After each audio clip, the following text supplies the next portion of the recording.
Bonsoir Lucille. Bonsoir. Vous êtes la cofondatrice de Musée Up et on va parler avec vous bien justement de culture, d'histoire et de cette volonté que vous avez de rendre un peu privilégié ces moments de visite qu'on peut avoir de lieux exceptionnels.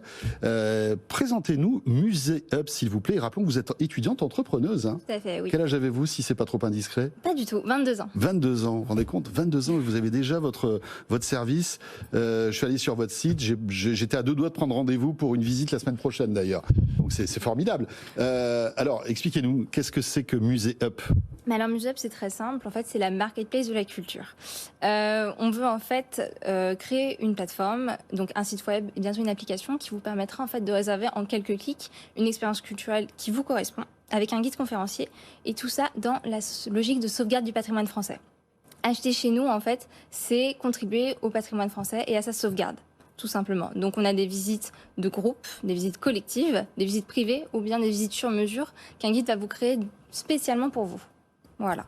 Donc je vais sur votre site. Hein. Alors pour l'instant il n'y a que Paris-Île-de-France qui fonctionne. Mais là donc je tape le nombre de personnes qui pourraient être intéressées par la visite. Si je veux une visite VIP ou donc à plusieurs, etc. Et là je me retrouve avec toute une liste d'expériences que vous nous proposez.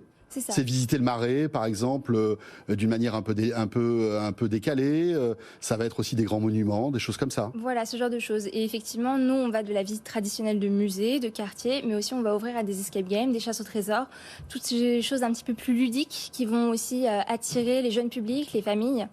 Parce qu'effectivement, quand on dit musée et quand on dit guide, on perd souvent une grande partie de la population. Oui, c'est vrai que là, d'un coup, on passe sous le tunnel. Il n'y a plus personne qui répond. Ça. Et justement, nous, on a décidé de choisir cet axe et de se dire, en fait, rendons aussi un petit peu, dépoussiérons un petit peu le métier de guide conférencier, parce qu'il est quand même très important dans notre société et dans notre pays, pour transmettre la richesse culturelle que l'on a. Et justement, mettons un petit peu en avant la culture à travers des manières ludiques aussi de le faire et avec des professionnels. Donc, d'après ce que j'ai compris, et vous me corrigez si je dis une bêtise, vous mettez en relation des touristes, en tout cas des clients qui sont intéressés par des visites diverses et variées culturelles, et des professionnels, des guides, Exactement. qui eux, proposent quelque chose d'un petit peu différent.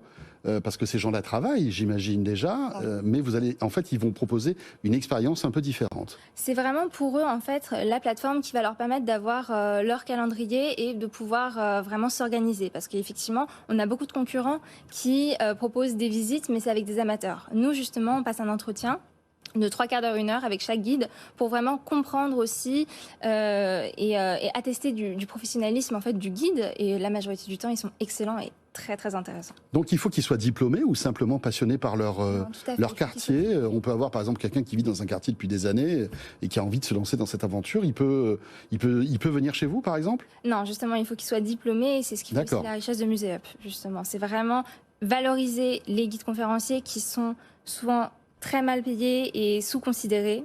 Et justement, faire revivre cette profession qui a énormément souffert avec la crise sanitaire. Avec la crise sanitaire, en fait, ils ne cochaient aucune case pour obtenir les subventions de l'État, comme c'est souvent des freelances. Et justement, nous, on a envie de faire revivre ça. Et même si on a encore la crise, la culture repart. Alors, vous en êtes où aujourd'hui? Parce que, donc, je le disais, pour l'instant, seule la région Île-de-France est ouverte. Tout à fait. Quelles sont les étapes, en fait, de Musée Up que vous mettez en place, Lucille? Alors, déjà, aujourd'hui, on ouvre les réservations. Donc, c'est parfait. Aujourd'hui Oui, effectivement. D'accord, voilà. Ah oui. Aujourd'hui, on ouvre les réservations. Et ben voilà, ça y est, c'est lancé, c'est top. Et les prochaines étapes, c'est évidemment de faire des partenariats avec le plus d'institutions culturelles possible, mais également d'ouvrir à d'autres régions, parce qu'il n'y a pas que l'Île-de-France. On a quand même un pays incroyable avec des richesses culturelles somptueuses. Et justement, c'est pour montrer aussi qu'on n'a pas besoin d'aller à l'autre bout du monde pour découvrir des très très belles choses. Et le Covid nous l'a montré aussi. J'aimerais qu'on prenne 2 minutes, Lucille, quand même, sur votre profil aussi. Parce que, je le disais tout à l'heure, vous avez 22 ans, vous êtes toute jeune. Comment, à 22 ans, peut-on déjà être aussi sûr de ce que vous faites, d'avoir créé cette entreprise? Vous êtes incubé à Station F depuis l'année dernière, depuis juin 2021. Qu'est-ce qui s'est passé? À quel moment vous vous êtes dit, bon, ok, ça y est, je vais me lancer et je vais créer ma start-up? C'est vrai que ça peut Alors vous n'êtes pas seul, hein, je crois que vous êtes 3. On est 3, bientôt 4 dans D'accord. C'est vrai que ça peut paraître jeune, et quand on est jeune comme ça, et en plus une femme, il faut montrer doublement patte blanche. Ça, je vais pas vous le cacher. Mais justement, c'est parce que ma sœur est guide conférencière, elle trouvait pas de travail, et on s'est dit, on va prendre tous les problèmes que tu rencontres, Et justement, on va apporter une solution concrète à ça. C'était en 2019, donc dans une autre vie, avant le Covid. Avant le Covid en plus. Avant le Covid, je me souviens de mon associé qui me disait si on a un deuxième confinement, on arrête. On en a eu un troisième. D'accord.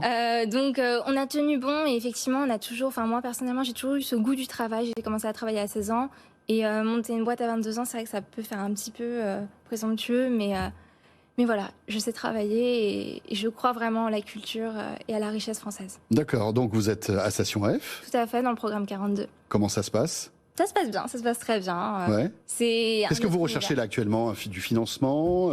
Vous en êtes où en fait dans la marge de progression de votre société? Alors effectivement, on n'est pas forcément fermé à une levée de fonds. Mais là, c'est vraiment, comme je disais, faire le plus de partenariats possible avec les institutions culturelles. Dernièrement, on a eu le Pass Culture qui nous a validé. Donc ça, c'est vraiment une très très belle initiative. Oui, donc en fait, ça, voilà. On peut aussi aller vers les jeunes. Et c'est vraiment ce qui compte pour nous, c'est de montrer aux jeunes que la culture, c'est pas qu'un truc de vieux, quoi. Eh bien voilà, tout est dit. Et on espère bientôt que vous vous ouvrirez à d'autres régions de France. Merci beaucoup Lucille Doitot et bonne chance à Musée Up. Merci. Merci beaucoup.